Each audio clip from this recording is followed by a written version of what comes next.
함께 하실 단편 소설은 이상의 날개입니다.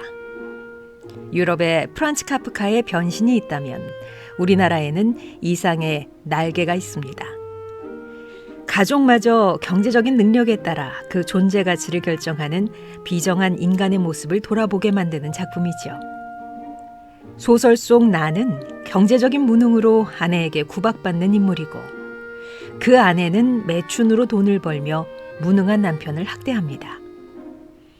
나는 의식의 흐름에 따라 고립과 불안의 심리를 독백으로 읊조리고 이윽고 존재의 의미를 자각하면서 자아는 분열되고 날고 싶다는 강렬한 욕망에 휩싸이게 되는데요.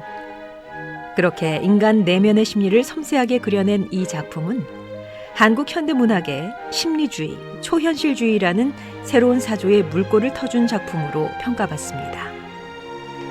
소설 날개 함께 하실까요? 때는 일제강점기, 장소는 서울의 어느 유곽입니다.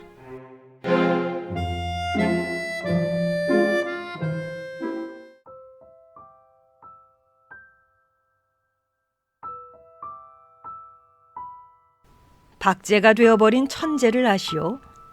나는 유쾌하오. 이런 때 연애까지가 유쾌하오. 육신이 흐느적흐느적하도록 피로했을 때만 정신이 은화처럼 막소. 니코틴이 내 횃배 앓는 뱃속으로 스미면 머릿속에 을의 백지가 준비되는 법이오. 그 위에다 나는 위트와 패러독스를 바둑 포석처럼 늘어놓소. 가증할 상식의 병이오. 나는 또 여인과 생활을 설계하오. 연애 기법에마저 서먹서먹해진 지성의 극치를 흘낏 좀 들여다본 일이 있는 말하자면 일종의 정신분일자 말이오. 이런 여인의 반, 그것은 온갖 것의 반이오. 여인의 반만을 영수하는 생활을 설계한단 말이오. 그런 생활 속에 한 발만 들여놓고 흡사 두 개의 태양처럼 마주 쳐다보면서 낄낄거리는 것이오. 나는 아마 어지간히 인생의 재행이 싱거워서 견딜 수가 없게끔 되고 그만둔 모양이오. 굿바이. 굿바이. 그대는 이따금 그대가 제일 싫어하는 음식을 탐식하는 아이러니를 실천해보는 것도 좋을 것 같소. 위트와 패러독스와 그대 자신을 위조하는 것도 할 만한 일이요. 그대의 작품은 한 번도 본 일이 없는 기성품에 의하여 차라리 경편하고 고매하리다. 19세기는 될 수 있거든 봉쇄하여 버리오. 도스토예프스키 정신이란 자칫하면 낭비인 것 같소. 위고를 불란서의 빵 한 조각이라고는 누가 그랬는지 지연인 듯 싶소. 그러나 인생 혹은 그 모양에 있어서 디테일 때문에 속는다거나 해서야 되겠소. 화를 보지 마오. 부디 그대께 고하는 것이니. 테이프가 끊어지면 피가 나오. 상체기도 머지않아 완치될 줄 믿소. 굿바이. 감정은 어떤 포즈, 그 포즈의 원소만을 지적하는 것이 아닌지 나도 모르겠소. 그 포즈가 부동 자세까지 고도화할 때 감정은 딱 공급을 정지합니다. 나는 내 비범한 발육을 회고하여 세상을 보는 안목을 규정하였소. 여왕봉과 미망인. 세상에 하고 많은 여인이 본질적으로 이미 미망인이 아닌 이가 있으리까. 아니, 여인의 전부가 그 일상에서 개개 미망인이라는 내 논리가 뜻밖에도 여성에 대한 모독이 되오. 굿바이.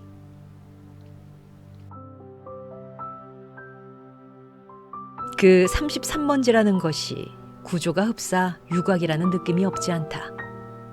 한 번지에 18가구가 쭉 어깨를 맞대고 늘어서서 창호가 똑같고 아궁이 모양이 똑같다. 게다가 각 가구에 사는 사람들이 송이송이 꽃과 같이 젊다. 해가 들지 않는다. 해가 드는 것을 그들이 모른 채 하는 까닭이다. 턱살 밑에다 철줄을 매고 얼룩진 이부자리를 널어말린다는 핑계로 미닫이에 해가 드는 것을 막아버린다. 침침한 방 안에서 낮잠을 잔다. 그들은 밤에는 잠을 자지 않나? 알 수 없다. 나는 밤이나 낮이나 잠만 자느라고 그런 것을 알 길이 없다. 33번지 18가구의 낮은 참 조용하다. 조용한 것은 낮뿐이다. 어둑어둑하면 그들은 이부자리를 걷어들인다. 전등불이 켜진 뒤에 18가구는 낮보다 훨씬 화려하다. 저물도록 미닫이 여닫는 소리가 잦다. 바빠진다. 여러 가지 내음새가 나기 시작한다. 비옷 굽는 내, 탕고 도우락내, 뜨물내, 비눈내. 그러나 이런 것들보다도 그들의 문패가 제일로 고개를 끄덕이게 하는 것이다. 이 18가구를 대표하는 대문이라는 것이 일각이 져서 외따로 떨어지기는 했으나 있다. 그러나 그것은 한 번도 다친 일이 없는 한길이나 마찬가지 대문인 것이다. 온갖 장사시들은 하루 가운데 어느 시간에라도 이 대문을 통하여 드나들 수가 있는 것이다. 이네들은 문간에서 두부를 사는 것이 아니라 미닫이를 열고 방에서 두부를 사는 것이다. 이렇게 생긴 33번지 대문에 그들 18가구의 문패를 몰아다 붙이는 것은 의미가 없다. 그들은 어느 사이엔가 각 미닫이 위 백인당이니 길상당이니 써붙인 한 곁에다 문패를 붙이는 풍속을 가져버렸다. 내 방 미닫이 위 한 곁에 칼표 딱지를 내세다 낸 것만한 내 아내의 명함이 붙어있는 것도 이 풍속을 쫓은 것이 아닐 수 없다.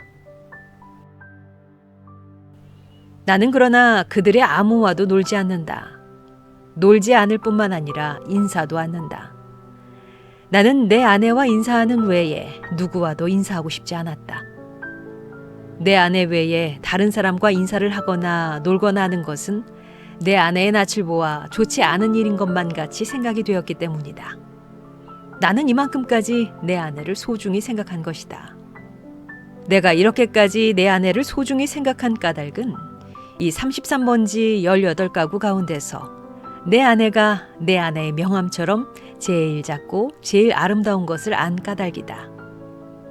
18가구의 각기 빌어들은 송이송이 꽃들 가운데서도 내 아내는 특히 아름다운 한떨기의 꽃으로 이 함석지붕 및 볕 안 드는 지역에서 어디까지든지 찬란하였다. 따라서 그런 한떨기 꽃을 지키고 그 꽃에 매어 달려 사는 나라는 존재가 도무지 형언할 수 없는 거북살스러운 존재가 아닐 수 없었던 것은 물론이다. 나는 어디까지든지 내 방이 집이 아니다. 집은 없다. 내 방이 마음에 들었다. 방 안의 기운은 내 체온을 위하여 쾌적하였고 방 안의 침침한 정도가 또한 내 알력을 위하여 쾌적하였다. 나는 내 방 이상의 서늘한 방도 또 따뜻한 방도 희망하지는 않았다.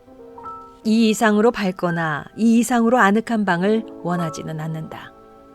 내 방은 나 하나를 위하여 요만한 정도를 꾸준히 지키는 것 같아 늘 내 방에 감사하였고 나는 또 이런 방을 위하여 이 세상에 태어난 것만 같아서 즐거웠다. 그러나 이것은 행복이라든가 불행이라든가 하는 것을 계산하는 것은 아니었다. 말하자면 나는 내가 행복되다고도 생각할 필요가 없었고 그렇다고 불행하다고도 생각할 필요가 없었다. 그냥 그날을 그저 까닭 없이 펀둥펀둥 게으르고만 있으면 만사는 그만이었던 것이다. 내 몸과 마음에 옷처럼 잘 맞는 방 속에서 뒹굴면서 축 처져 있는 것은 행복이니 불행이니 하는 그런 세속적인 계산을 떠나 가장 편리하고 안일한, 말하자면 절대적인 상태인 것이다. 나는 이런 상태가 좋았다. 이 절대적인 내 방은 대문간에서 세어서 똑 7째 칸이다. 럭키 세븐의 뜻이 없지 않다.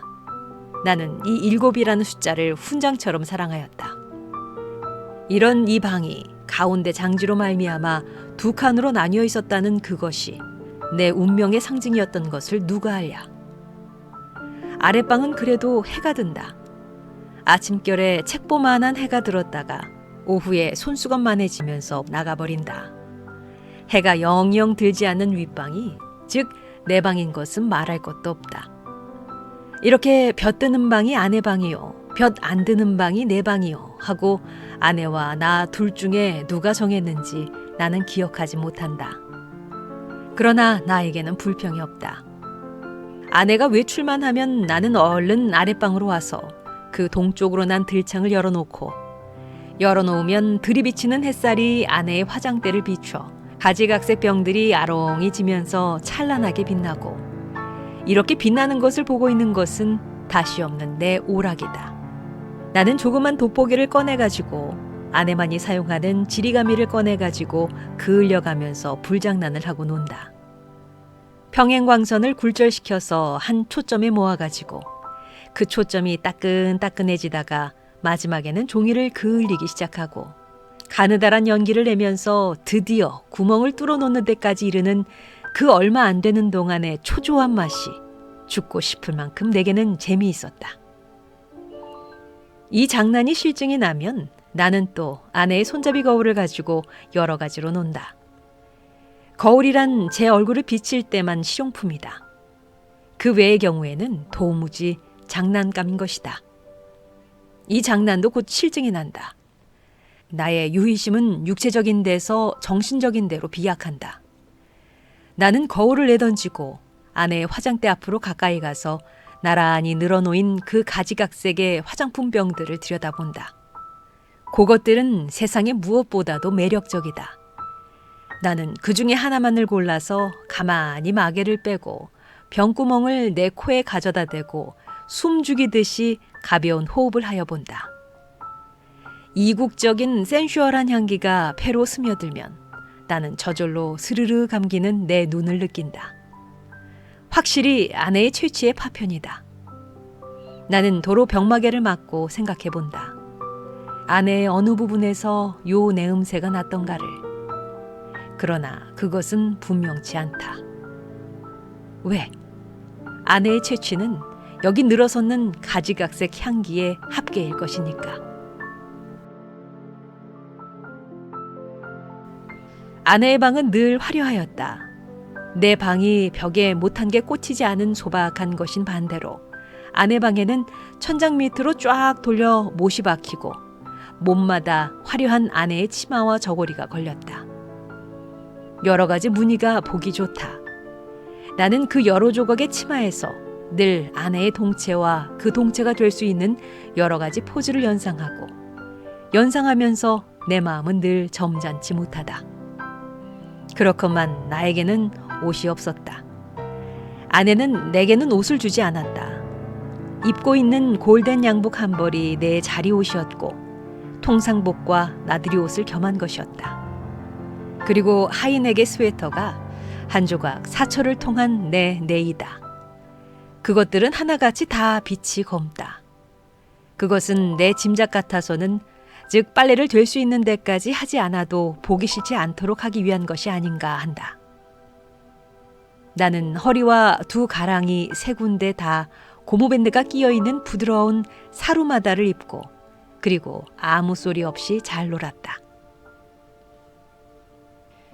어느덧 손수건만해졌던 볕이 나갔는데 아내는 외출해서 돌아오지 않는다. 나는 요만 일해도 좀 피곤하였고 또 아내가 돌아오기 전에 내 방으로 가 있어야 될 것을 생각하고 그만 내 방으로 건너간다. 내 방은 침침하다. 나는 이불을 뒤집어 쓰고 낮잠을 잔다. 한 번도 거둔 일이 없는 내 이부자리는 내 몸뚱이의 일부분처럼 내게는 참 반갑다. 잠은 잘 오는 적도 있다. 그러나 또 전신이 까칫까칫하면서 영 잠이 오지 않는 적도 있다. 그런 때는 아무 제목으로나 제목을 하나 골라서 연구하였다. 나는 내 좀 축축한 이불 속에서 참 여러 가지 발명도 하였고 논문도 많이 썼다. 시도 많이 지었다. 그러나 그것들은 내가 잠이 드는 것과 동시에 내 방에 담겨서 철철 넘치는 그 흐느흐느한 공기에 다 비누처럼 풀어져서 온데간데 없고 한잠 자고 깨인 나는 속이 무명 헝겊이나 메밀껍질로 띵띵 찬 한 덩어리 베개와도 같은 한 벌 신경이었을 뿐이고 하였다. 그러기에 나는 빈대가 무엇보다도 싫었다. 그러나 내 방에서는 겨울에도 몇 마리씩의 빈대가 끊이지 않고 나왔다. 내게 근심이 있었다면 오직 이 빈대를 미워하는 근심일 것이다. 나는 빈대에게 물려서 가려운 자리를 피가 나도록 긁었다. 쓰라리다. 그것은 그윽한 쾌감에 틀림없었다. 나는 혼곤히 잠이 든다. 나는 그러나 그런 이불 속의 사색 생활에서도 적극적인 것을 궁리하는 법이 없다. 내게는 그럴 필요가 대체 없었다. 만일 내가 그런 좀 적극적인 것을 궁리해내었을 경우에 나는 반드시 내 아내와 의논하여야 할 것이고, 그러면 반드시 나는 아내에게 꾸지람을 들을 것이고, 나는 꾸지람이 무서웠다기보다도 성가셨다. 내가 제법 한 사람의 사회인의 자격으로 일을 해보는 것도, 아내에게 사설 듣는 것도, 나는 가장 게으른 동물처럼 게으른 것이 좋았다. 될 수만 있으면 이 무의미한 인간의 탈을 벗어버리고도 싶었다. 나에게는 인간 사회가 스스러웠다. 생활이 스스러웠다. 모두가 서먹서먹할 뿐이었다. 아내는 하루에 2번 세수를 한다. 나는 하루 한 번도 세수를 하지 않는다. 나는 밤중 3시나 4시쯤 해서 변소에 갔다. 달이 밝은 밤에는 한참씩 마당에 우두커니 섰다가 들어오곤 한다. 그러니까 나는 이 18가구의 아무와도 얼굴이 마주치는 일이 거의 없다.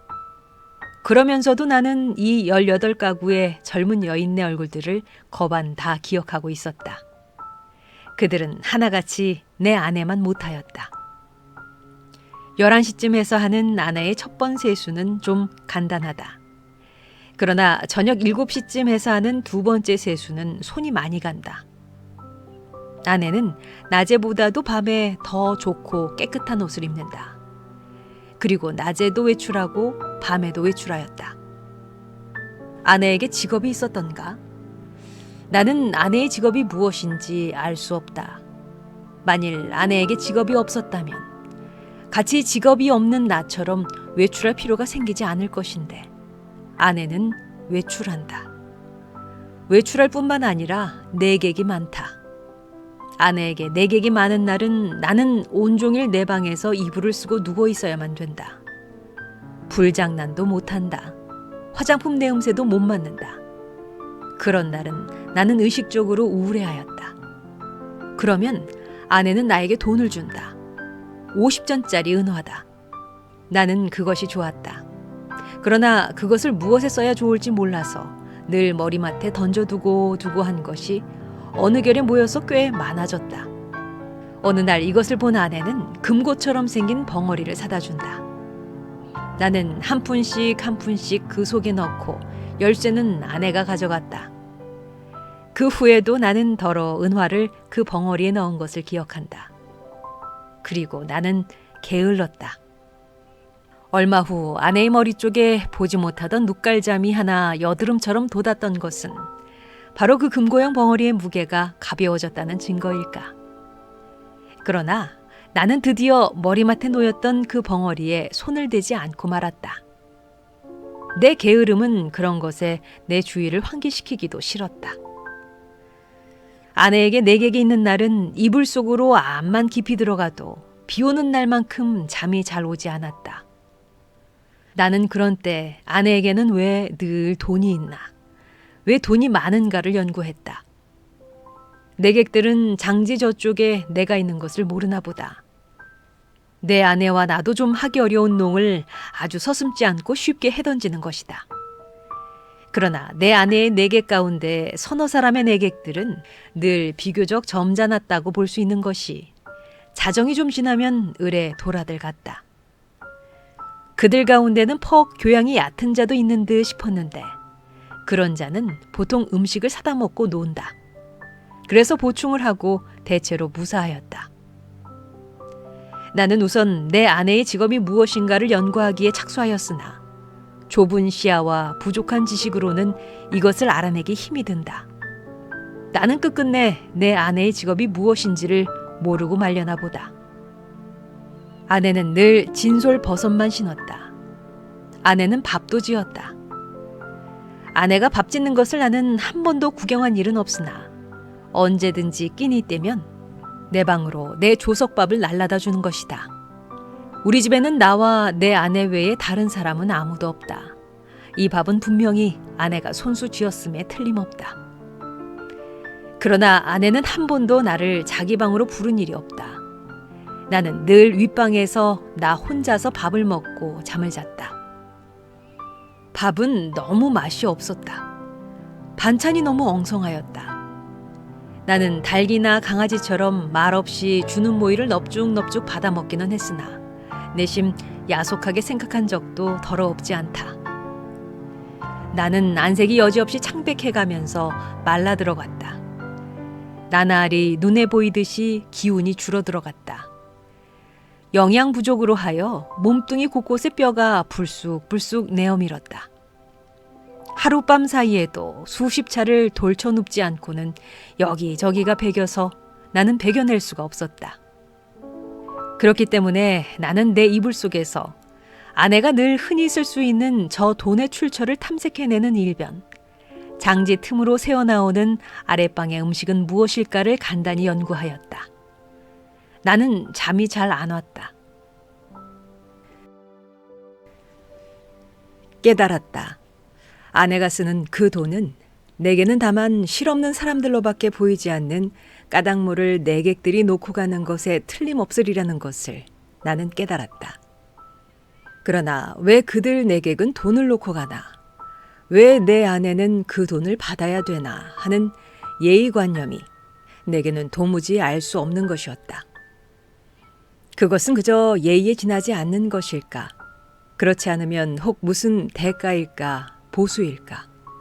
내 아내가 그들의 눈에는 동정을 받아야만 할 한 가엾은 인물로 보였던가? 이런 것들을 생각하노라면 으레 내 머리는 그냥 혼란하여 버리고 하였다.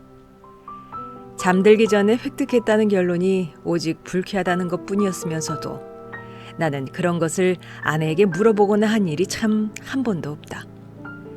그것은 대체 귀찮기도 하려니와 한잠 자고 일어나는 나는 사뭇 딴 사람처럼 이것도 저것도 다 깨끗이 잊어버리고 그만두는 까닭이다. 내객들이 돌아가고 혹 외출해서 돌아오고 하면 아내는 경편한 것으로 옷을 바꾸어 입고 내 방으로 나를 찾아온다. 그리고 이불을 들치고 내 귀에는 영 생동생동한 몇 마디 말로 나를 위로하려 든다. 나는 조소도 고소도 홍소도 아닌 웃음을 얼굴에 띠고 아내의 아름다운 얼굴을 쳐다본다. 아내는 방글에 웃는다. 그러나 그 얼굴에 떠도는 일말의 애수를 나는 놓치지 않는다. 아내는 능히 내가 배고파하는 것을 눈치챌 것이다. 그러나 아랫방에서 먹고 남은 음식을 나에게 줄여들지는 않는다.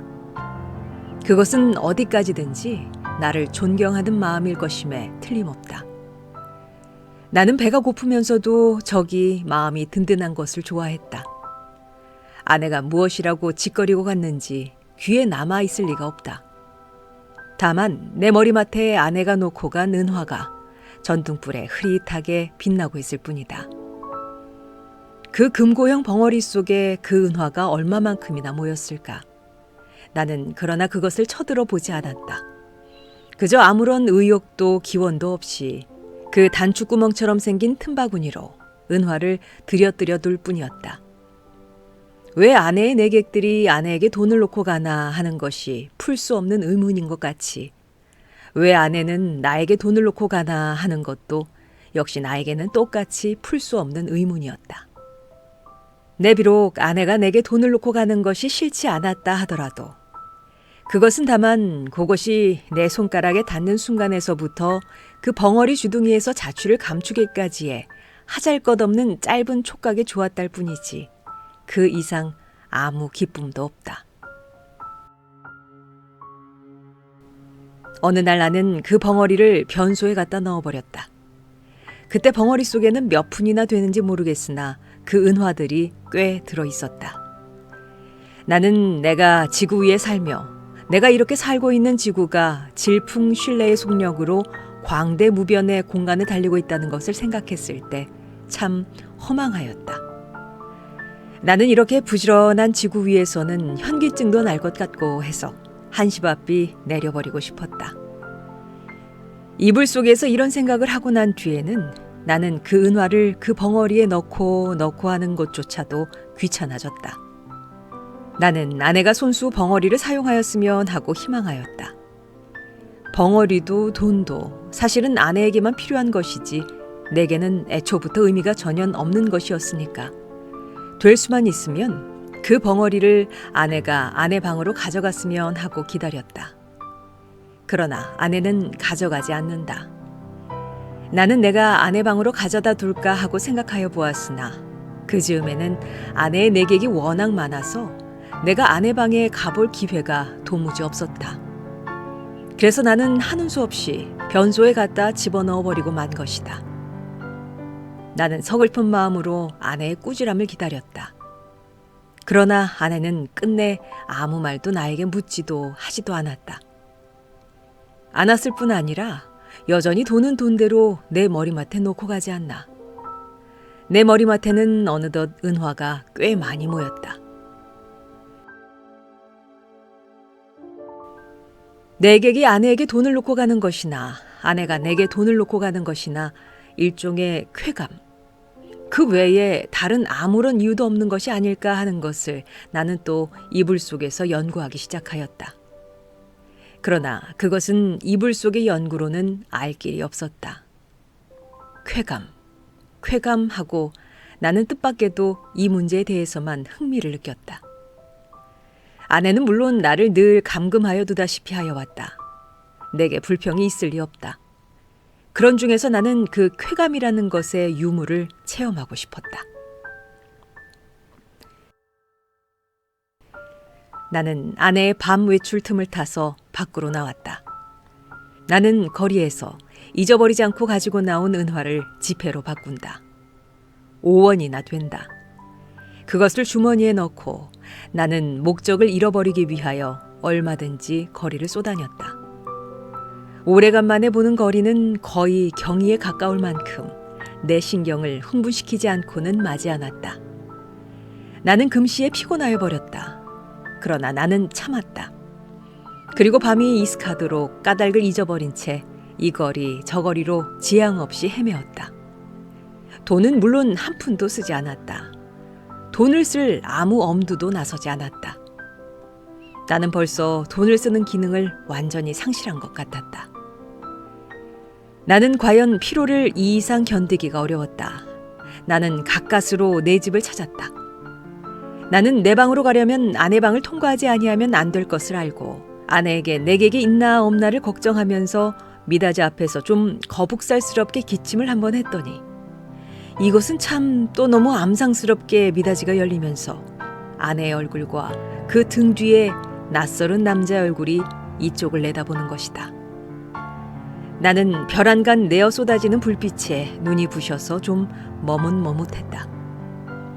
나는 아내의 눈초리를 못 본 것은 아니다. 그러나 나는 모른 채 하는 수밖에 없었다. 왜? 나는 어쨌든 아내의 방을 통과하지 아니하면 안 되니까. 나는 이불을 뒤집어 썼다. 무엇보다도 다리가 아파서 견딜 수가 없었다. 이불 속에서는 가슴이 울렁거리면서 암만 해도 까무러칠 것만 같았다. 걸을 때는 몰랐더니 숨이 차다. 등에서 식은땀이 쭉 내배인다. 나는 외출한 것을 후회하였다. 이런 피로를 잊고 어서 잠이 들었으면 좋았다. 한잠 잘 자고 싶었다. 얼마 동안이나 비스듬히 엎드려 있었더니 차츰차츰 뚝딱거리는 가슴 동계가 가라앉는다. 그만해도 우선 살 것 같았다. 나는 몸을 돌쳐 반드시 천장을 향하여 눕고 쭉 다리를 뻗었다. 그러나 나는 또다시 가슴의 동계를 피할 수 없게 되었다. 아랫방에서 아내와 그 남자의 내 귀에도 들리지 않을 만큼 낮은 목소리로 소곤거리는 기척이 장지 틈으로 전하여 왔던 것이다. 청각을 더 예민하게 하기 위하여 나는 눈을 떴다.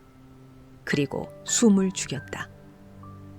그러나 그때는 벌써 아내와 남자는 앉았던 자리를 툭툭 털며 일어섰고 일어서면서 옷과 모자 쓰는 기척이 나는 듯 하더니 이어 미닫이가 열리고 구두 뒤축 소리가 나고 그리고 엎드려 내려서는 소리가 쿵 하고 나면서 뒤를 따르는 아내의 고무신 소리가 두어 발짝 찍찍 나고 사뿐사뿐 나나 하는 사이에 두 사람의 발소리가 대문간 쪽으로 사라졌다. 나는 아내의 이런 태도를 본 일이 없다. 아내는 어떤 사람과도 결코 소곤거리는 법이 없다. 나는 윗방에서 이불을 쓰고 누워는 동안에도 혹 술이 취해서 혀가 잘 돌아가지 않는 내객들의 담화는 더러 놓치는 수가 있어도 아내의 높지도 낮지도 않는 말소리는 일찍이 한마디도 놓쳐본 일이 없다. 더러 내 귀에 거슬리는 소리가 있어도 나는 그것이 태연한 목소리로 내 귀에 들렸다는 이유로 충분히 안심이 되었다. 그러던 아내의 이런 태도는 필시 그 속에 여간하지 않은 사정이 있는 듯한 생각이 되고 내 마음은 좀 서운했으나 그러나 그보다도 나는 좀 너무 피로해서 오늘만은 이불 속에서 아무것도 연구치 않기로 굳게 결심하고 잠을 기다렸다. 잠은 좀처럼 오지 않았다. 대문간에 나간 아내도 좀처럼 들어오지 않았다. 그러는 동안에 흐지부지 나는 잠이 들어버렸다. 꿈이 얼숭덜숭 종을 잡을 수 없는 거리의 풍경을 여전히 헤맸다. 나는 몹시 흔들렸다. 내객을 보내고 들어온 아내가 잠든 나를 잡아 흔드는 것이다. 나는 눈을 번쩍 뜨고 아내의 얼굴을 쳐다보았다. 아내의 얼굴에는 웃음이 없다. 나는 좀 눈을 비비고 아내의 얼굴을 자세히 보았다.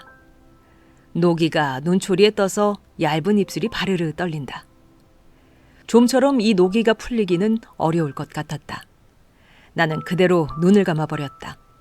벼락이 내리기를 기다린 것이다. 그러나 새근하는 숨소리가 나면서 푸스스 아내의 치맛자락 소리가 나고 장지가 여닫히며 아내는 아내 방으로 들어갔다. 나는 다시 몸을 돌쳐 이불을 뒤집어 쓰고는 개구리처럼 엎드려서 배가 고픈 가운데도 오늘 밤의 외출을 또 한 번 후회하였다. 나는 이불 속에서 아내에게 사죄하였다. 그것은 너의 오해라고. 나는 사실 밤이 퍽이나 이슥한 줄만 알았던 것이다. 그것이 내 말 맞다나 자정전인 줄은 정말이지 꿈에도 몰랐다. 나는 너무 피곤하였다. 오래간만에 나는 너무 많이 걸은 것이 잘못이다.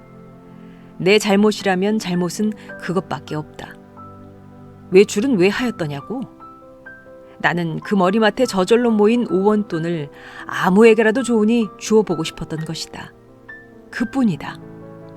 그러나 그것도 내 잘못이라면 나는 그렇게 알겠다.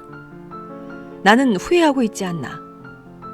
내가 그 5원 돈을 써버릴 수가 있었던들 나는 자정 안에 집에 돌아올 수 없었을 것이다. 그러나 거리는 너무 복잡하였고 사람은 너무도 들끓었다. 나는 어느 사람을 붙들고 그 5원 돈을 내어주어야 할지 갈피를 잡을 수가 없었다. 그러는 동안에 나는 여지없이 피곤해버리고 말았던 것이다. 나는 무엇보다도 좀 쉬고 싶었다. 눕고 싶었다. 그래서 나는 하는 수 없이 집으로 돌아온 것이다. 내 짐작 같아서는 밤이 어지간히 늦은 줄만 알았는데 그것이 불행히도 자정 전이었다는 것은 참 안 된 일이다. 미안한 일이다. 나는 얼마든지 사죄하여도 좋다. 그러나 종씨 아내의 오해를 풀지 못하였다. 하면 내가 이렇게까지 사죄하는 보람은 그럼 어디 있나? 한심하였다.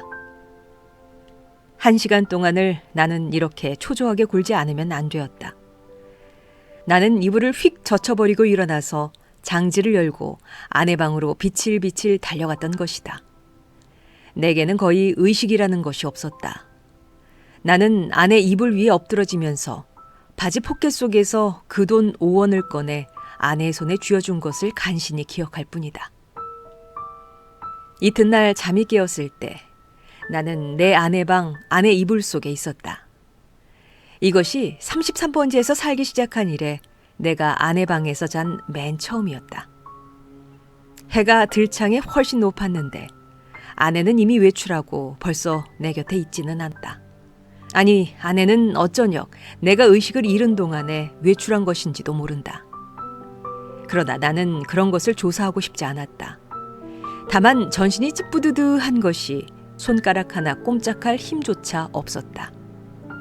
책보보다 좀 작은 면적의 볕이 눈이 부시다. 그 속에서 수없는 먼지가 흡사 미생물처럼 난무한다. 코가 콱 막히는 것 같다. 나는 다시 눈을 감고 이불을 푹 뒤집어 쓰고 낮잠을 자기에 착수하였다. 그러나 코를 스치는 아내의 채취는 꽤 도발적이었다.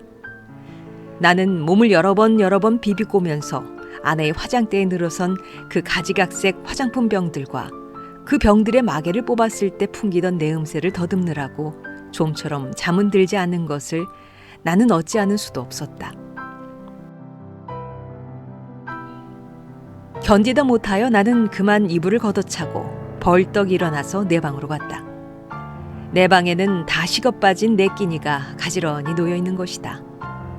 아내는 내 모이를 여기다 주고 나간 것이다. 나는 우선 배가 고팠다. 한 숟갈을 입에 떠넣었을 때 그 촉감은 참 너무도 냉회와 같이 싸늘하였다. 나는 숟갈을 놓고 내 이불 속으로 들어갔다. 하룻밤 비었던 내 이부자리는 여전히 반갑게 나를 맞아준다. 나는 내 이불을 뒤집어 쓰고 이번에는 참 늘어지게 한잠 잤다. 잘. 내가 잠을 깬 것은 전등이 켜진 뒤다. 그러나 아내는 아직도 돌아오지 않았나 보다. 아니, 들어왔다 또 나갔는지도 알 수 없다. 그러나 그런 것을 상고하여 무엇하나. 정신이 한결 난다. 나는 지난밤 일을 생각해 보았다. 그 돈 5원을 아내 손에 쥐어주고 넘어졌을 때에 느낄 수 있었던 쾌감을 나는 무엇이라고 설명할 수가 없었다.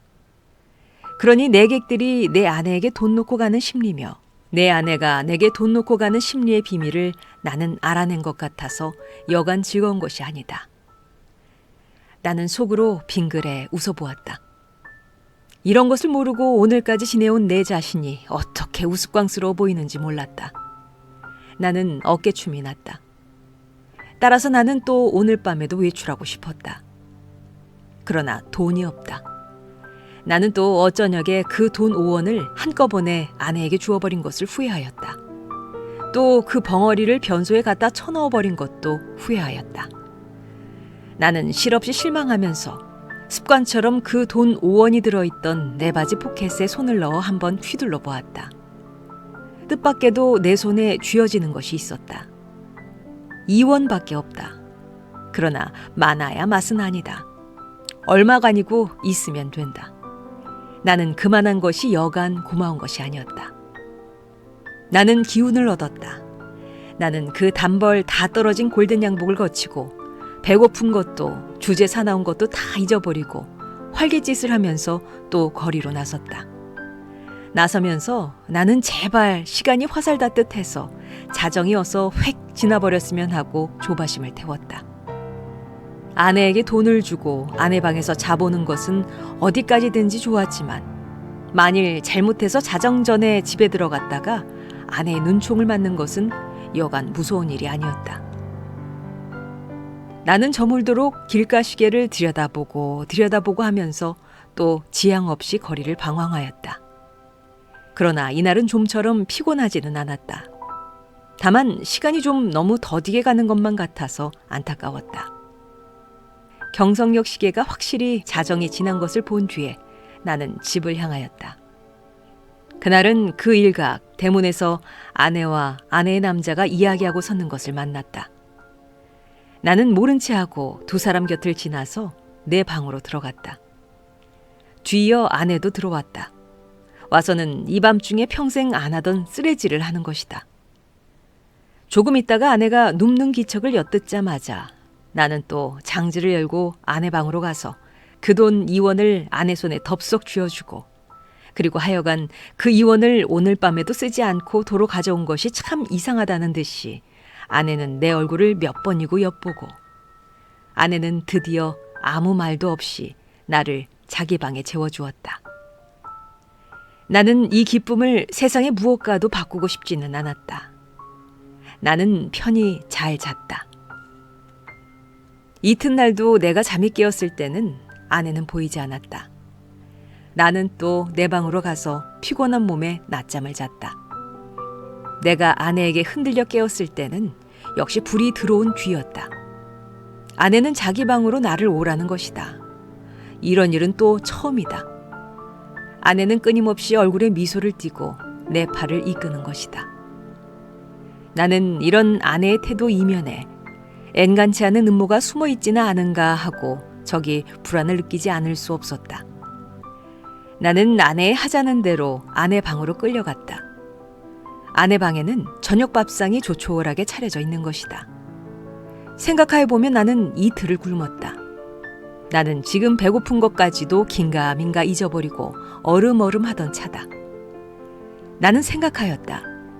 이 최후의 만찬을 먹고 나자마자 벼락이 내려도 나는 차라리 후회하지 않을 것을. 사실 나는 인간 세상이 너무나 심심해서 못 견디겠던 차다. 모든 일이 성가시고 귀찮았으나 그러나 불의의 재난이라는 것은 즐겁다.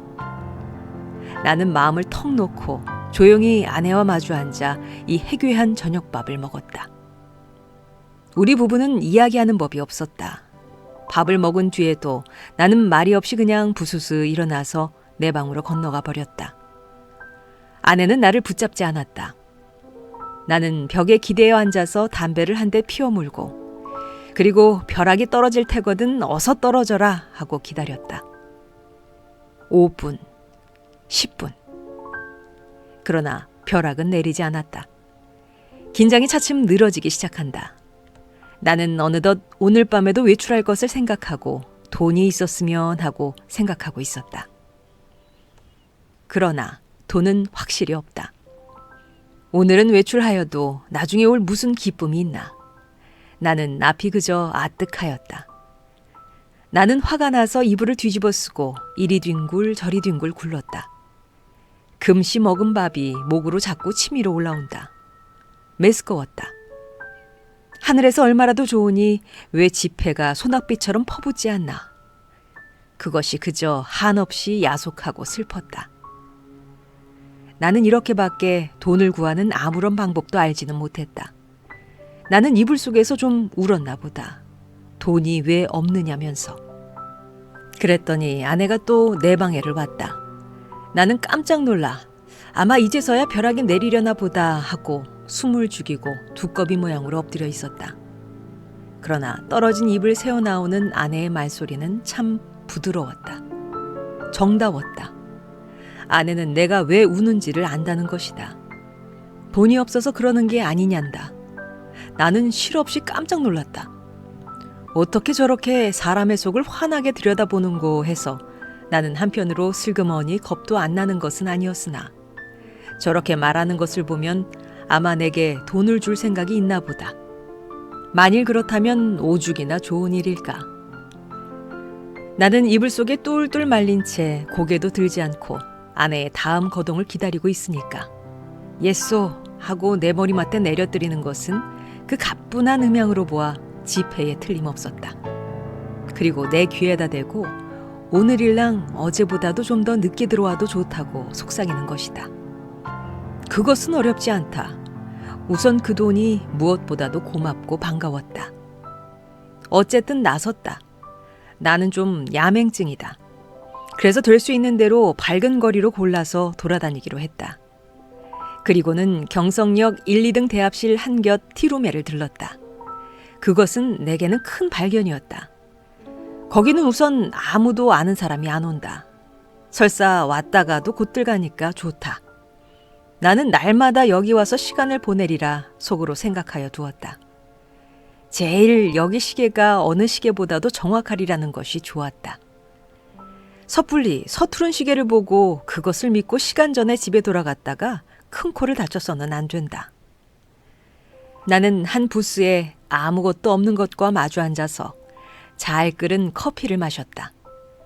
총총한 가운데 여객들은 그래도 한 잔 커피가 즐거운가 보다. 얼른 마시고 무얼 좀 생각하는 것 같이 담벼락도 좀 쳐다보고 하다가 곧 나가버린다. 서글프다. 그러나 내게는 이 서글픈 분위기가 거리의 티룸들의 그 거추장스러운 분위기보다는 절실하고 마음에 들었다. 이따금 들리는 날카로운 혹은 우렁찬 기적 소리가 모차르트보다도 더 가깝다. 나는 메뉴에 적힌 몇 가지 안 되는 음식 이름을 치 읽고 내리 읽고 여러 번 읽었다. 그것들은 아물아물한 것이 어딘가 내 어렸을 때 동무들 이름과 비슷한 데가 있었다. 거기서 얼마나 내가 오래 앉았는지, 정신이 오락가락하는 중에 객이 슬며시 뜸해지면서 이구석 저구석 걷어치우기 시작하는 것을 보면 아마 닫을 시간이 된 모양이다. 11시가 좀 지났구나. 여기도 결코 내 안주의 곳이 아니구나. 어디 가서 자정을 넘길까? 두루 걱정을 하면서 나는 밖으로 나섰다. 비가 온다. 빗발이 제법 굵은 것이 우비도 우산도 없는 나를 고생을 시킬 작정이다. 그렇다고 이런 괴이한 풍모를 차리고 이 홀에서 어물어물하는 수도 없고, 에이, 비를 맞으면 맞았지 하고 나는 그냥 나서버렸다. 대단히 선선해서 견딜 수가 없다. 골덴 옷이 젖기 시작하더니 나중에는 속속들이 스며들면서 추근거린다. 비를 맞아가면서도 견딜 수 있는 데까지 거리를 돌아다녀서 시간을 보내려 하였으나 인제는 선선해서 이 이상은 더 견딜 수가 없다. 오한이 자꾸 일어나면서 이가 딱딱 맞부딪는다. 나는 걸음을 잦추면서 생각하였다. 오늘 같은 궂은 날도 아내에게 내객이 있으려고 없겠지 하는 생각이 드는 것이다. 집으로 가야겠다. 아내에게 불행히 내객이 있거든 내 사정을 하리라. 사정을 하면 이렇게 비가 오는 것을 눈으로 보고 알아주겠지. 불이 나게 와보니까 그러나 아내에게는 내객이 있었다. 나는 너무 춥고 척척해서 얼떨결에 노크하는 것을 잊었다. 그래서 나는 보면 아내가 좀 덜 좋아할 것을 그만 보았다.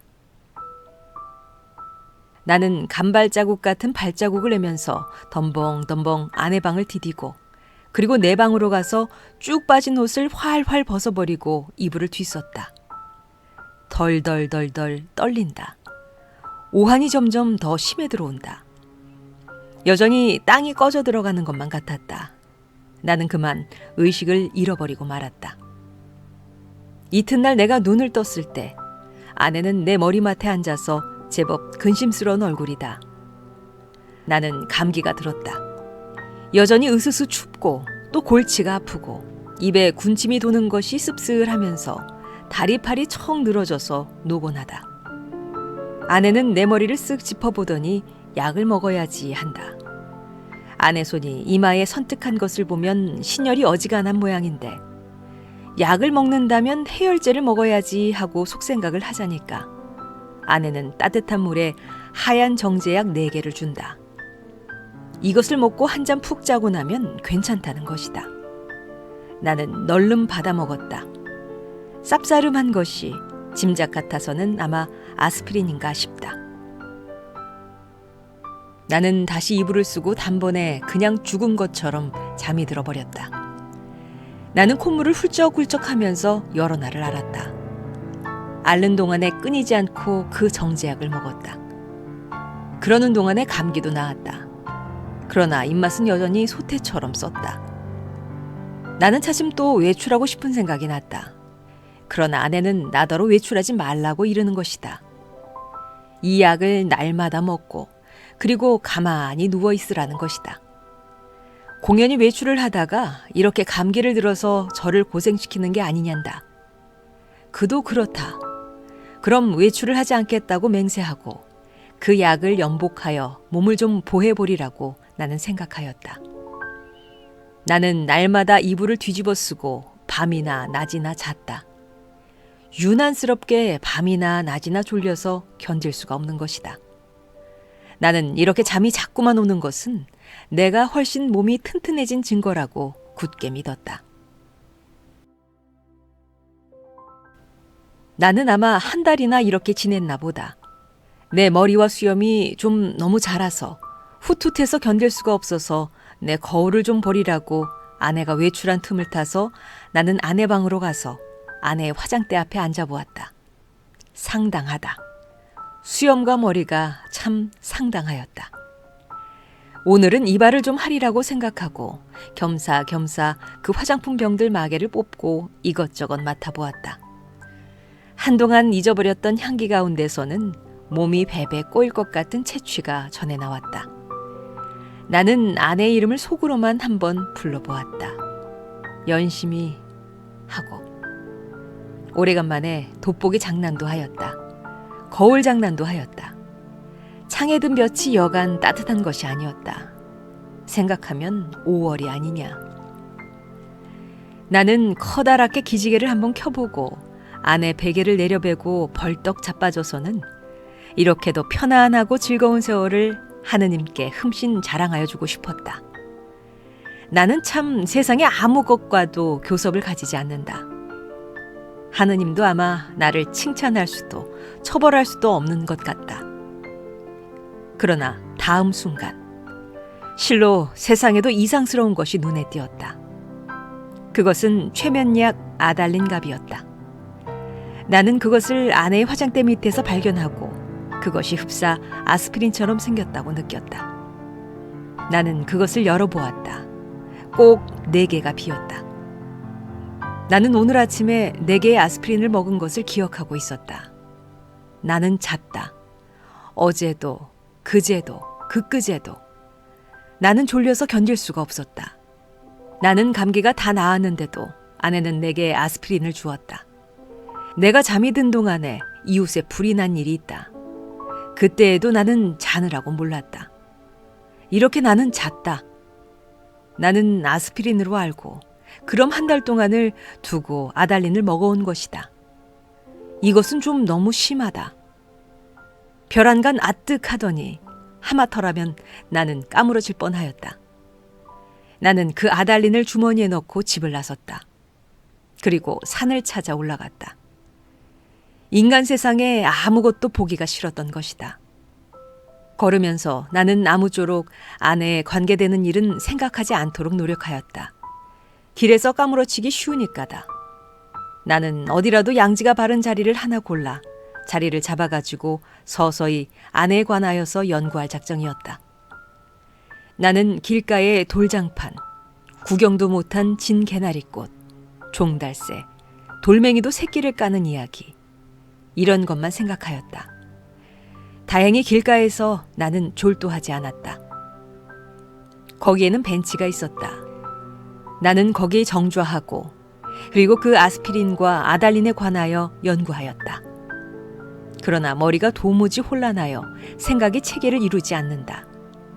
단 5분이 못 가서 나는 그만 귀찮은 생각이 번쩍 들면서 심술이 났다. 나는 주머니에서 가지고 온 아달린을 꺼내 남은 6개를 한꺼번에 질겅질겅 씹어 먹어버렸다. 맛이 익살맞다. 그리고 나서 나는 그 벤치 위에 가로 기다랗게 누웠다. 무슨 생각으로 내가 그따위 짓을 했나? 알 수가 없다. 그저 그러고 싶었다.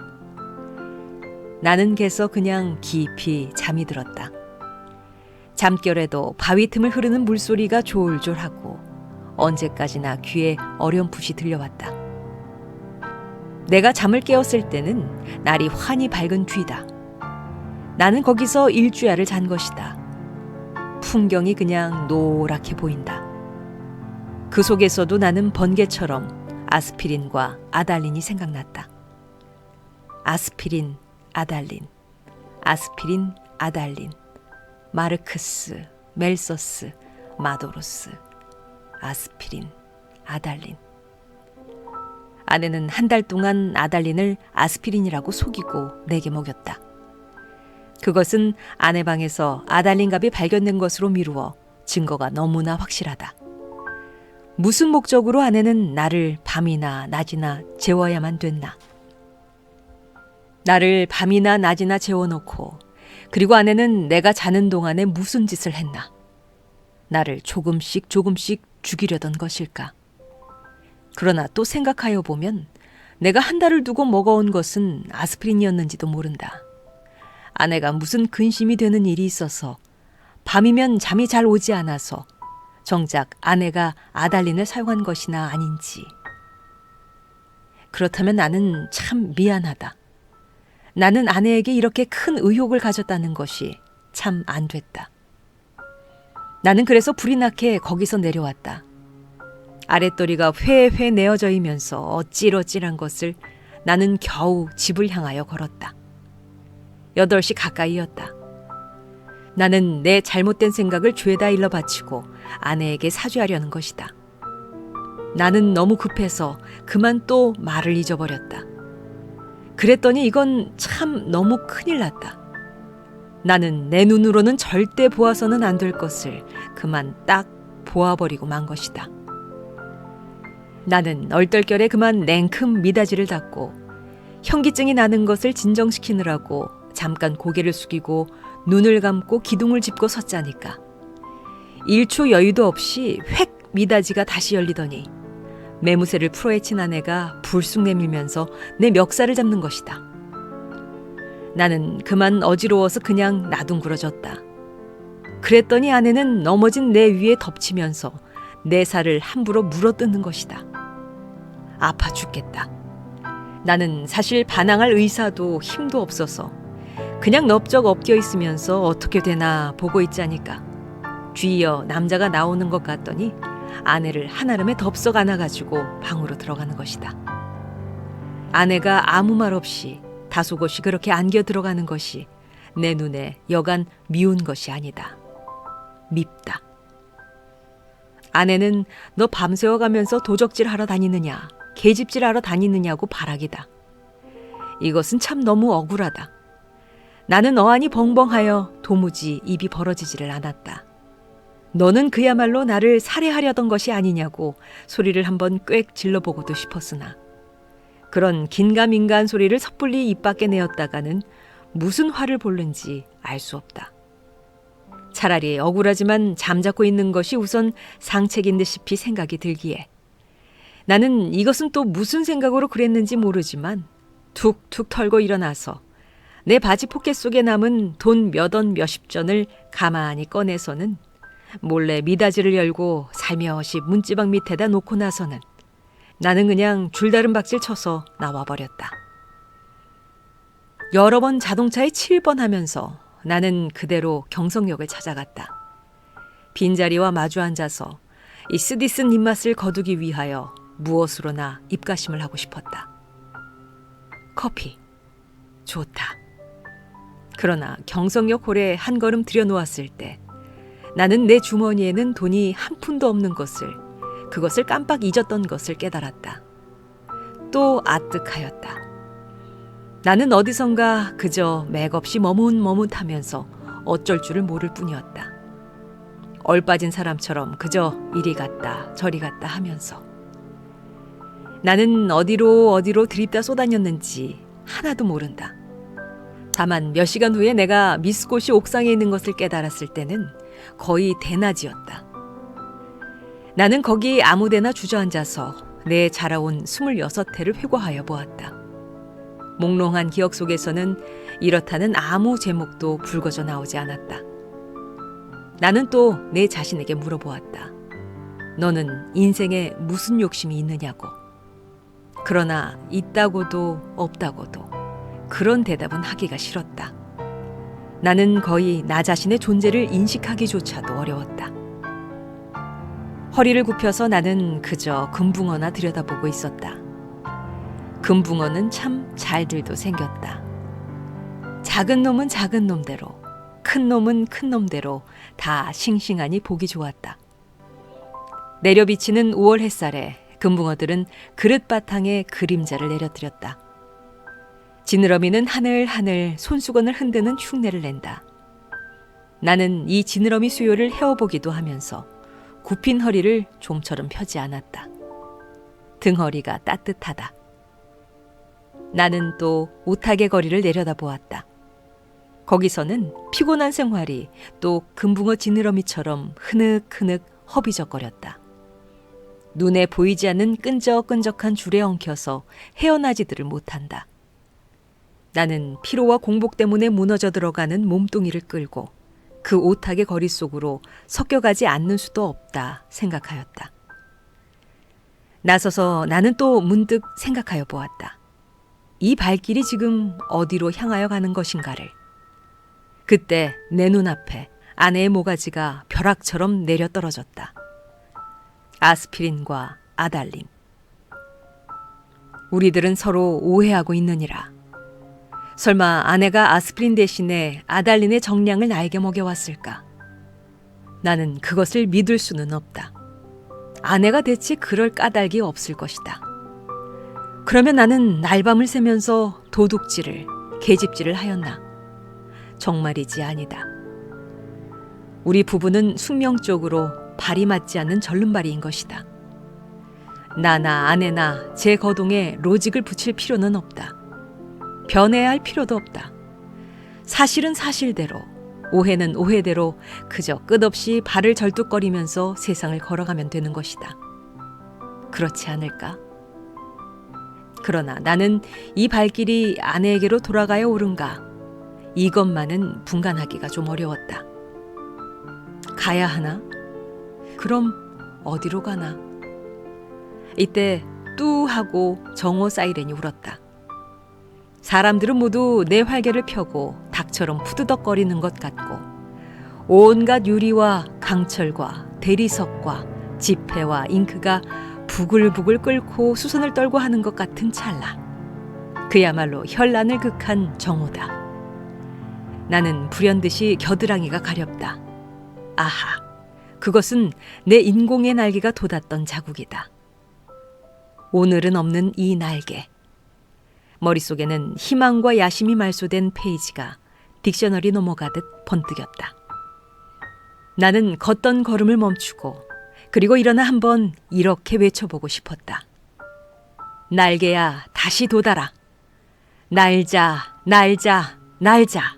한 번만 더 날자꾸나. 한 번만 더 날아보자꾸나.